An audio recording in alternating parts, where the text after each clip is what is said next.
taglit na kukuha ako ng PSP. Ay, talaga? Try natin. Teka. Mag-asta. Hanapin ko muna yung ano. Yung mga andito na ako sa PSA. Kuha ko na ako ng PSA birth certificate dito sa Ayala Malls. Sa may Manila Bay. Dinaanan ko muna bago ko pupunta sa Manila. Ito na, tanaw na namin si Pag-ibig. Ayun na, tanaw na namin si Pag-ibig. Kasi Pag-ibig may dilaw. Kulay dilaw ang kanilang office. Tanaw na na. Kaya di biro maging isang ahente kung alam nyo lang. Katulad nito, 4th floor to. Pupunta ka dito ng maaga. Hindi pa bukas ang escalator. Para kang aakyat sa bundok. Kasi nakakahingal. Kaya ganoon na. Di biro mag isang ahente. Kaya pag sinasabing ahente, matyaga ka dapat. Hi! Andito ako ngayon sa Ayala Malls. Papunta ako ngayon sa Pag-ibig. Kasi ang purpose ko is mag-ayos ako ng sabihin na natin na bahay na may arrears. Kailangan kasi ayusin kailangan habulin. Kasi pag hindi po nahabol ang isang bahay na may arrears, babalik na yun sa Pag-ibig. Ilalagay na nila yun sa foreclose at ipapabid na kasi hindi na ikaw ang may-ari nun. Kung gusto mo, interesado ka ulit, mag-apply ka for bid. So panibag ulit, sayang naman yung naihulog nyo. Kaya ito na gagawin ko. So sa laki ng Ayala Mall, ito na, nagkanda dito na. Ulit, ayan, bumaba kami dito sa 3rd floor. Kasi dito sa 3rd floor ay ang payment. Yes, payment. Payment mo dito sa 3rd floor. Doon sa 4th floor yun kung mag-ayos ka ng mga acquired asset. Yung mga nagka-problema na sa payment sa bahay. Kaya ito pakatandaan nyo bilang borrower ng mga bahay sa Pag-ibig. Wag nyo talagang ipunin yung inyong arrears up to 4 months. Worst na nga 4 months, dapat 3 months lang Kasi magkakaproblema na pag nagka-problema na ang hirap mag-ayos.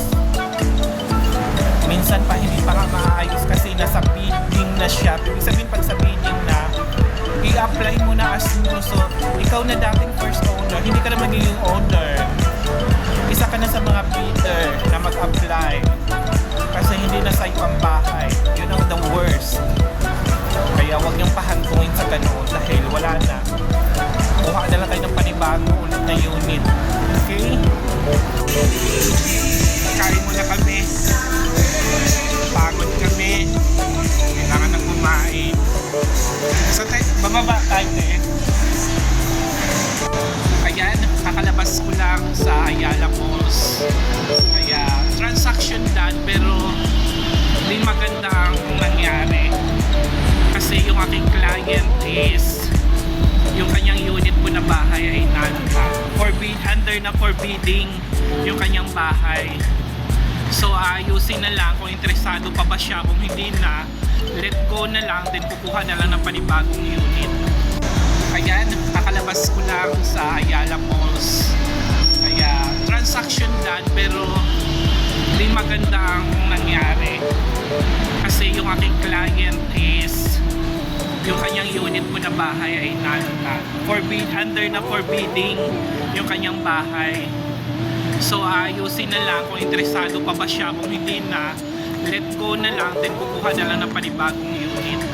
So yun pala ang sabi ng Pag-ibig. So as per Pag-ibig, pag na foreclose yung bahay mo, ikaw na owner, ma-blacklist ka sa Pag-ibig, and then hindi ka na pwede kumuha ng mga long term like 20, 25, 30 years to pay. Lagi doon ka na sa short term, mga 6 months to 1 year ka na lang pwede. Apakainit dito sa Makapagal. Kaya di biro maging isang ahente, no? Di biro. Kaya dapat ang talent fee, sapat talaga ang talent fee. Still, we are live. I'm alive. Naglalakad dito pa rin. Ayun ang 6. Oh, nakita niyo yan, City of Dreams. Dito, sa tapat ng City of Dreams sa Ayala Malls. Yun lang kagandahan pag sa yes, pag ito lang maganda pag ahente kaya makakarating ka kung saan saan. Ito lang ang magiging perks mo. Pahinga muna ako kasi napagod ako sa paglalakad.